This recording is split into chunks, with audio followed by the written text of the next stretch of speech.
In exercise 16.2, we have question based on multiplication theorem on probability and independent events. So in first question, if A and B be two events such that probability of A, probability of B and probability of A intersection B are given to you, and you are going to find that probability of A bar intersection B bar मतलब दोनों events के ना होने की probability, ठीक है। तो सबसे पहले तो ये हमारा इंडिपेंडेंट इवेंट का कॉन्सेप्ट है ना, तो हम चेक कर लेते कि either the events are independent और नॉट। अगर ए और बी इंडिपेंडेंट इवेंट्स हुए तो ए बार और बी बार भी हमारे क्या हो जाएंगे, independent events. So now these are the given values, okay. तो P A intersection B is with us, तो we will find the product of P A and P B. तो P A and P B ये रहा हमारा, वो भी आया 1/8। और आपको पता है कि if P A intersection B is equal to P A into P B, that means events are what, independent, है ना, वो मेंशन कर दोगे। और अगर ए और बी इंडिपेंडेंट है तो ए बार और बी बार भी क्या हुए आपके, इंडिपेंडेंट, ठीक है। तो this will again be P A bar into P B bar, ठीक है। तो अब पी ए बार आपका 1 माइनस पी ए होता है और पी बी बार आपका 1 माइनस पी बी होता है, तो 1 में से माइनस करके आपको वो मिल जाएगा। अच्छा, ये आप डायरेक्ट भी निकाल सकते हो, ज़रूरी नहीं है आप ऐसे करो। देखो, अगर पी ए आपका 1/4 है, यानी 4 पार्ट में से 1 पार्ट है, तो ऑब्वियस है पी ए बार आपका कितना हुआ, 3/4 हुआ कि नहीं हुआ, तो you can write it directly. और पी बी आपका 1/2 है, यानी 2 में से 1 पार्ट्स, तो आपका पी बी बार क्या हुआ, 1/2 अगेन, है ना। तो ये इतना कुछ सॉल्व करने की ज़रूरत नहीं होती, आप डायरेक्ट लिख सकते हो। समझ आ गई बात, और इसको सॉल्व कर दोगे, you will get your answer, okay. Now in second question it is if P A is 0.4, P B is P given to you, है ना, and P A union B is 0.6, and it is given that A and B are independent events, and you are going to find the value of what, P आपको find out करना है। अब जो values given है पहले वो mention कर दीजिए, and as they are independent events, so just use the formula P A intersection B is P A into P B। तो आपके पास जो values हैं वो आप रख दोगे, ठीक है। And now you know that PA union B is PA plus PB minus PA intersection B. PA union B is given to you, और ये PA और PB आपके पास थे। अभी PA इंटरसेक्शन B अपन ने इंडिपेंडेंट इवेंट का कॉन्सेप्ट PA इंटू PB करके ये निकाला था, है ना। और उसके बाद क्योंकि हमको P चाहिए तो P के टर्म्स एक तरफ रहने दो, विदाउट P के टर्म्स एक तरफ ले आओ, और 0.6 माइनस 0.4 आपको 0.2 दे देगा, और 1 माइनस 0.4 आपको 0.6 देगा, जो क्रॉस में ये आ गया यहाँ। और अब डेसिमल हटा के सॉल्व करोगे, you will gate P S 1/3। Got it. Now in fourth question it is if A and B are independent events and PA and PB are given to you, then you are going to find these, okay। अब independent events है तो उसका concept आप काम में लोगे। PA intersection भी अगर आपको चाहिए तो उसका आपका formula PA into PB होता है। Simply values of PA and PB are given to you, multiplying those you will get your PA intersection B। Next आपको चाहिए P A intersection B bar, तो पहले पी बी बार आप निकाल लो। आप ऐसे ना निकालो जैसे भी मैंने बताया था आपको। अच्छा, यहाँ पे अपने पास ये डेसिमल में है इसलिए निकाल ही लेना, है ना। जब अपॉन में होता है तो फिर हम डायरेक्ट लिख देते हैं, तो 1 माइनस पी बी कर दोगे तो पी बी बार मिल जाएगा। Now your P A intersection B bar will be P A into P B bar, है ना, बिकॉज इंडिपेंडेंट इवेंट्स आपको गिवन है। Just put the values, you will get your answer. And next you want P A union B. You know the formula for PA union B is PA plus PB minus PA intersection B. Just put the values, solve it, you will get your answer. Okay. After this, I am taking question number 5th. पिछले question का last part आप अपने आप कर लोगे। जो भी exercise के क्वेश्चंस मैंने नहीं सॉल्व करे हैं ना, those you are going to solve by yourself. Okay, they are quite simple. जो भी अलग क्वेश्चंस थे बस वो ही मैंने छोड़े हैं, बाकी सॉल्व है। Now in question number 5, a bag contains 5 white 7 red and 8 black balls. If 4 balls are drawn 1 by 1 without replacement. इस वर्ड पे ध्यान देना, रिप्लेसमेंट या विदाउट रिप्लेसमेंट, है ना, क्योंकि इससे टोटल पर इफेक्ट पड़ता है। अगर विदाउट रिप्लेसमेंट है मतलब जो चीज़ आप निकाल रहे हो वापस नहीं डाल रहे हो तो टोटल चेंज हो जाता है, लेकिन जो चीज़ आप निकाल रहे हो उसको वापस डाल दे रहे हो तो फिर टोटल चेंज नहीं होता है।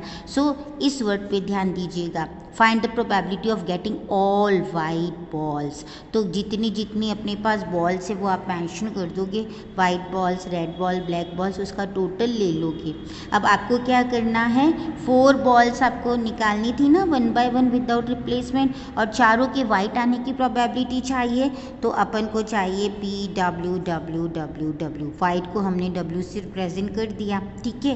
तो यहाँ हम जो है मल्टीप्लिकेशन थ्योरम यूज़ में लेंगे। फर्स्ट वाइट बॉल आने की प्रोबेबिलिटी, फिर फर्स्ट वाइट आ गई तो सेकंड वाइट बॉल आने की प्रोबेबिलिटी, फिर फर्स्ट सेकंड वाइट आने के बाद थर्ड वाइट बॉल की, और फिर फर्स्ट 3 वाइट आने के बाद फोर्थ वाइट बॉल की प्रोबेबिलिटी, है ना। फर्स्ट वाइट बॉल के लिए हमारे पास फेवरेबल आउटकम से 5 out of 20, है ना। लेकिन जब आपने एक निकाल दी उसको वापस नहीं डाला तो अब वाइट कितनी बची 4, और टोटल में से भी एक कम हो जाएगा ना तो 19। अब जब सेकंड वाली भी निकाल दी तो अब कितनी बची 3, और टोटल में भी एक कम हो जाएगा तो 18। और अब जब एक और वाइट निकल गई तो लास्ट टाइम हमारे पास वाइट कितनी बची 2, और टोटल में भी एक कम हो जाएगा। तो ये आपका जो है मल्टीप्लिकेशन थ्योरम ऑन प्रोबेबिलिटी होता है, ठीक है। और ये विदाउट रिप्लेसमेंट या रिप्लेसमेंट जो भी है उस वर्ड पे ध्यान देना, ठीक है। और just after solving this you get your answer, got it. And now in question number 6 it is a dice is tossed thrice। तो डाइस को 3 बार टॉस करना है आपको। Find the probability of getting an odd number at least 1। At least वाला question, अब उसमें मैंने बोला था अगर आप है ना डाई को 3 बार टॉस कर रहे हो तो कम से कम एक बार आपको जो है क्या चाहिए, ऑड नंबर चाहिए, है ना। तो इसमें मैंने कहा था 1 - तीनों ही बार ऑड ना आए उसका हमको प्रोडक्ट ले लेना होता है। सिंपल कॉन्सेप्ट होता है। तो टोटल आउटकम्स आपके एक बार डाइस थ्रो करने पर होते हैं 6, है ना। 1 2 3 4 5 6 कुछ भी आता है ना। तो ऑड नंबर आपके होते हैं 1 3 एंड 5, यानी 3 होते हैं आउट ऑफ 6। तो उसकी प्रोबेबिलिटी कितनी हुई 1/2। और फिर ऑड नंबर ना आए तो आप ऐसे तो डायरेक्टली लिख सकते हो, अगर ऑड नंबर आने की 1/2 है तो ना आने की भी क्या है 1/2, जो वो 1 - PO करके आप निकालते हो। अच्छा, अब जो है हमको चाहिए on throwing a dice thrice probability of getting odd number at least once. जब भी एटलीस्ट का क्वेश्चन है तो 1 - तीनों ही बार, क्योंकि 3 बार टॉस कर रहे हो ना, तीनों ही बार ना आने की प्रोबेबिलिटी ले लोगे। तो 1 - half into half into half, तो वो आपको मिल जाएगा 1 - 1/8। तो इसको सॉल्व कर दोगे तो आपको आंसर मिल जाएगा क्या, 7/8। After this I am taking question number 8। 2 coins are tossed. What is the probability of coming up 2 heads if it is known that at least 1 head comes up? ठीक है, तो ये हमारा फिर से कंडीशनल प्रोबेबिलिटी का क्वेश्चन आ गया, क्योंकि नोन दे दिया ना, है ना। तो सबसे पहले तो 2 कॉइन्स की बात हो रही है, तो सैम्पल स्पेस लिख लीजिए। इधर दोनों हेड, फिर 1 हेड, तो हेड टेल या टेल हेड हो सकता है, और एक भी हेड नहीं मतलब दोनों टेल, ठीक है। अब बात किसकी हो रही थी, probability of coming up 2 heads. तो 2 हेड्स के आने की प्रोबेबिलिटी चाहिए, तो उसको हमने ए बोल दिया। ये 2 हेड तो एक ही तरह से आ सकेंगे। और गिवन या नोन क्या है, बी नाम दे दिया। एटलीस्ट वन हेड की बात हो रही है, तो एटलीस्ट वन हेड यानी 1 या 2 हेड्स, तो उसके लिए ये 3 हमारे सैम्पल पॉइंट्स हो गए, है ना। और कंडीशनल में हमको इंटरसेक्शन की ज़रूरत पड़ती है, दोनों में कॉमन सिर्फ एच है। और जब हम प्रोबेबिलिटी निकालते हैं तो एक तो इंटरसेक्शन की प्रोबेबिलिटी चाहिए होती है और एक नोन की अपन को प्रोबेबिलिटी चाहिए होती है ना। तो P A intersection B, intersection में एक ही सैम्पल पॉइंट्स था आउट ऑफ 4, तो 1/4 हो गया। P B 3 sample points are there out of 4, so वो हो गया। तो पी ए बाई बी जब निकालोगे, ऊपर इंटरसेक्शन का प्रोबेबिलिटी और नीचे जो नोन है या गिवन है उसका प्रोबेबिलिटी, तो बस आप इसको सॉल्व कर दोगे, you will get your answer. Okay, now in 9th question it is in a hostel 60% of students read Hindi newspaper. थोड़ा क्वेश्चन लंबा है इसलिए मैंने लिखा नहीं, मैं बुक में से पढ़ के आपको बता रही हूँ, ठीक है। और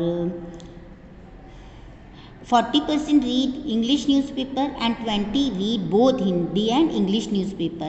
A student is selected at random. तो सबसे पहले तो हमको जो जिसकी प्रोबेबिलिटीज़ दी हुई पहले हम वो मेंशन कर लेते हैं। तो probability that student read Hindi newspaper वो 60% दिया हुआ है ना। तो परसेंट हटाओगे नीचे 100 आ जाएगा और इसको हमने सिंपल कर लिया, इसको हमने PH बोल दिया, हिंदी न्यूज़पेपर को H बोल दिया। इसी तरह से इंग्लिश न्यूज़पेपर के लिए हमको 40% दिया हुआ था, वो ये हो गया। और बोथ इंटरसेक्शन होता है तो इंटरसेक्शन का प्रोबेबिलिटी हमको 20% दिया हुआ था, तो वो हमने लिख लिया। फर्स्ट पार्ट में आपको क्या निकालना है, probability that she reads neither Hindi nor English, ना हिंदी और ना इंग्लिश, दोनों ही नहीं, है ना। तो 12 आ गया और एंड के लिए अपना इंटरसेक्शन आता है। तो इसमें एक अपना 11 का कॉन्सेप्ट आपको पता होना चाहिए, डी मॉर्गन्स लॉ।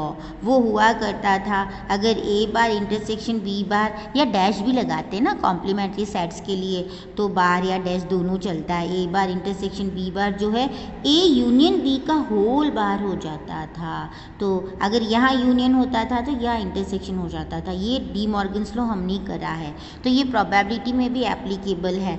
तो हमारा H बार इंटरसेक्शन E बार है ना, उसका प्रोबेबिलिटी PH यूनियन E का होल बार हो जाएगा। और प्रोबेबिलिटी में किसी का भी नॉट की प्रोबेबिलिटी निकालनी होती तो 1 माइनस उसकी प्रोबेबिलिटी कर देते हो ना, तो PH union E bar will B 1 minus PH union E। अब इसका फॉर्मूला तो आपको पता है, ये 1 माइनस, क्योंकि एक से ज़्यादा टर्म आएगी माइनस के बाद हमेशा ब्रैकेट रखना, PH प्लस PE यहाँ पे माइनस आएगा, ये माइनस है, ठीक है, माइनस PH इंटरसेक्शन E। और अब जो है हमारे पास सारी वैल्यूज़ है वो रख दीजिए। पहले अंदर वाला ब्रैकेट हमने सॉल्व कर दिया और उसके बाद हमारा प्रोबेबिलिटी आ गया 1/5, ठीक है। In second part, if she reads Hindi newspaper, find the probability that she reads English newspaper.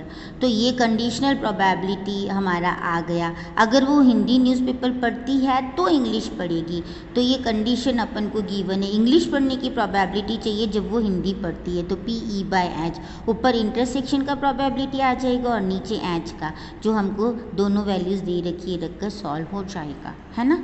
और थर्ड पार्ट में है if she reads English newspaper find the probability that she reads Hindi. Again अपना जो है conditional probability, Hindi के पढ़ने की probability चाहिए अगर वो इंग्लिश पढ़ती हो तो PH/E, ऊपर इंटरसेक्शन का प्रोबेबिलिटी और नीचे गिवन का प्रोबेबिलिटी। फिर से वैल्यूज़ है रख दोगे और आपका सॉल्व हो जाएगा, ठीक है ना। इन 10th क्वेश्चन अभी फिर से ये एटलीस्ट वाला क्वेश्चन आ गया आपका, है ना। A can solve 90% of the problems given in a book and B can solve 70%. What is the probability that at least one of them will solve the problem selected at random from the book? At least मतलब कम से कम एक solve करे या दोनों solve करे, problem तो solve हो जाएगी ना। तो ए के सॉल्व करने का प्रोबेबिलिटी 90% दिया हुआ है, PA इज़ 90%, परसेंटेज हटा के उसको सिंपल कर लेना। और PA बार, क्योंकि एटलीस्ट वाले में हमको बार की ज़रूरत पड़ती है, अगर 9/10 होने की है तो 1/10 ना होने की प्रोबेबिलिटी हो गई। और PB 70% था, उसको भी सिंपल कर लिया 7/10। और अगर PB जो है 7/10 है तो PB बार ये क्या हो जाएगा 3/10। आप डायरेक्ट लिख सकते हो 1 minus P A 1 minus P B करना कोई ज़रूरी नहीं है ना। और अभी चाहिए probability that at least one of them will solve the problem, तो 1 माइनस दोनों के ही ना सॉल्व करने की प्रोबेबिलिटी का प्रोडक्ट ले लोगे। दोनों हमने यहाँ पे निकाल दिए थे, वैल्यूज़ रखना है और बस आपको सिंप्लीफाई कर लेना है। ओके, तो this is the way you can do the questions having at least. In 11 question a problem in mathematics is given. फिर से मैंने क्वेश्चन मैं बुक में से पढ़ रही हूँ, तो is given to 3 students whose chances of solving it are 1/2, 1/3 and 1/4 respectively. What is the probability that problem is solved? अब क्या हुआ कि एक प्रॉब्लम है वो 3 बच्चों को सॉल्व करने को दिया गया और वो उस प्रॉब्लम को सॉल्व कर लेंगे, उनके चांसेस 1/2, 1/3, 1/4। चांस मतलब प्रोबेबिलिटी तो होता है ना। तो हमने 3 स्टूडेंट्स के नाम ABC ले लिए, तो उनके सॉल्व करने की प्रोबेबिलिटीज़ हमको गिवन थी, ठीक है। तो अब हमसे इसमें पूछा था कि what is the probability that problem is solve. तो अगर एक भी करेगा तो प्रॉब्लम तो सॉल्व हो जाएगी ना। तो ये समझना है आपको, ये एटलीस्ट वाला क्वेश्चन है। चाहे एक करे, चाहे 2 करे, चाहे तीनों करे, आपका प्रॉब्लम तो सॉल्व हो जाएगा। तो this is question of at least. तो probability that problem is solved, that is problem is solved by at least one of them will be 1 minus तीनों के ही ना सॉल्व करने की probability का प्रोडक्ट ले लोगे। और हमने तीनों वैल्यूज़ यहाँ पे निकाल के रखी हैं और यहाँ पे ये 2 और 3 तो कैंसिल हो जाएगा, सिर्फ बचा 1/4 और ये 4 - 1 आ गया आपका 3/4। Got it. और 12th क्वेश्चन उसमें है a bag contains 5 white and 3 black balls, 4 balls are successively drawn out without replacement. तो इस वर्ड पे मैंने बोला है ध्यान देना, आगे के क्वेश्चन मैं बुक में से पढ़ रही हूँ। Without replacement and what is the probability that they are alternately of different colour. तो हमारे पास वाइट बॉल से 5, ब्लैक बॉल से 3, तो टोटल हुआ 8। अब आपको करना क्या था कि 4 बॉल्स आपको निकालनी थी विदाउट रिप्लेसमेंट। और अब क्या है कि वो अल्टरनेट कलर्स क्या है, मतलब अगर पहली वाइट आई तो दूसरी ब्लैक आएगी, फिर वाइट आएगी, फिर ब्लैक आएगी। या फिर ऐसा भी तो हो सकता है कि फर्स्ट ब्लैक आ जाए। अब फर्स्ट ब्लैक आई तो फिर नेक्स्ट वाइट आनी चाहिए, फिर ब्लैक, फिर वाइट, मतलब अल्टरनेट कलर्स। तो वो अल्टरनेट कलर्स में हमारे पास यहाँ पे है कि ऐसा भी हो सकता है या फिर ऐसा भी। जब भी या केस चेंज होता है ना, बीच में प्लस आता है, मल्टीप्लाई मत लगा देना, रॉन्ग हो जाएगा, ठीक है। तो या तो ऐसा हो सकता है या फिर ऐसा। तो और हिंदी वाला या ये प्लस आता है अपना, ठीक है। तो फर्स्ट वाइट बॉल कितनी है 5 आउट ऑफ 8, ठीक है। और अब सेकंड ब्लैक कितनी है 3 आउट ऑफ 7। क्यों लिया, क्योंकि जो निकाल ली हमने एक बॉल वो वापस थोड़ी ना डालोगे। तो जब एक वाइट निकल गई तो अब टोटल में एक कम हो गई ना, तो 3/7। अब अगला वाइट, अब क्योंकि वाइट एक निकल चुकी थी यहाँ पर, है ना, तो 5 थी, अब कितनी बच गई 4 और टोटल में एक और कम हो जाएगा। और फिर आपका ब्लैक यहाँ पे 3 थी, अब जब एक निकल गई तो अब कितनी बची 2 और टोटल में भी एक कम कर दोगे तो टोटल में 1/1 एक कम होती जाएगी, because it is without replacement. जो बॉल निकाल रहे हो वो वापस नहीं डालना है। और या फिर अगर पहला ब्लैक आता है तो वो 3 आउट ऑफ 8 हो जाएगा, फिर दूसरा वाइट आता है तो वो 5 आउट ऑफ 7, क्योंकि एक कम हो गया। अब फिर ब्लैक तो 3 यहाँ पे आपका एक निकल चुका, तो अब 3 में से एक निकल गया तो बचा कितना 2 आउट ऑफ 6। और फिर वाइट, यहाँ पे एक वाइट निकल चुका, तो अब कितने वाइट बचे 4 आउट ऑफ 5, ठीक है। अब देखो ऊपर नंबर 2, 3, 4, 5 है दोनों जगह, और नीचे 5, 6, 7, 8 है, तो इसलिए मैंने इसको 2 टाइम्स कर दिया, है ना। और फिर इसको आप सॉल्व कर लोगे, यू विल गेट प्रोबेबिलिटी, ठीक है। एंड लास्ट क्वेश्चन अपना 13 क्वेश्चन है, उसमें आपको प्रोबेबिलिटी ऑफ सॉल्विंग। तो देखो मैं क्वेश्चन वापस से बुक में से पढ़ रही हूँ। Probability of solving a specific problem independently by A and B are 1/2 and 1/3 respectively. फिर से एक सॉल्व करना है प्रॉब्लम, 2 जनों की प्रोबेबिलिटी दे रखी है ए और बी की, उसको सॉल्व करने की 1/2 1/3। अब if both try to solve the problem independently, find the probability that. अगर दोनों अलग अलग कोशिश करते हैं प्रॉब्लम को सॉल्व करने का, तो एक तो हमको प्रोबेबिलिटी चाहिए कि प्रॉब्लम सॉल्व हो जाएगा। प्रॉब्लम सॉल्व होने का मतलब है कि दोनों में से कोई भी करे, है ना, एक करे या दोनों करे, प्रॉब्लम सॉल्व हो जाएगा। ये फिर एटलीस्ट का अपना कॉन्सेप्ट हुआ। लेकिन सेकेंड पार्ट में क्या है कि exactly one of them solve the problem. Exactly one का मतलब है कि अगर ए कर रहा है तो बी नहीं कर रहा है, या फिर ऐसा भी हो सकता है कि अगर बी कर रहा है तो फिर ए नहीं कर रहा है। तो अपने को पी ए और पी भी गिवन है, बार की वैल्यूज़ आप निकाल दोगे। और फर्स्ट पार्ट में हमको जो है प्रॉब्लम इज सॉल्व मतलब एटलीस्ट वाला कॉन्सेप्ट लेना है, यानी 1 minus P A bar into P B bar. ठीक है, तो 1 minus P A bar into P B bar करोगे, 2 कैंसिल होके ये 1/3 हुआ और 3 माइनस 1 आपका 2/3 हुआ। ठीक है, इन सेकेंड पार्ट आपको बोला था कि एग्जैक्टली 1 उसको सॉल्व करेगी प्रोबेबिलिटी, तो उसमें अगर ए सॉल्व कर रहा है तो बी नहीं करेगा, या फिर जब या फिर केस चेंज होता है तो और मतलब प्लस आता है, अगर ए नहीं कर रहा है तो बी करेगा। ठीक है, तो ये रहा आपका पी ए और पी बी बार और प्लस ये P A bar into P B. ठीक है, तो यहाँ पर मैंने कैंसिल नहीं करा है क्योंकि कॉमन डिनोमिनेटर रहेगा तो आपको सिंपल करने में इजी पड़ेगा। तो कॉमन डिनोमिनेटर लेकर 2 + 1 ये 3/6 आपका क्या आ गया 1/2। So this completes your exercise 16.2।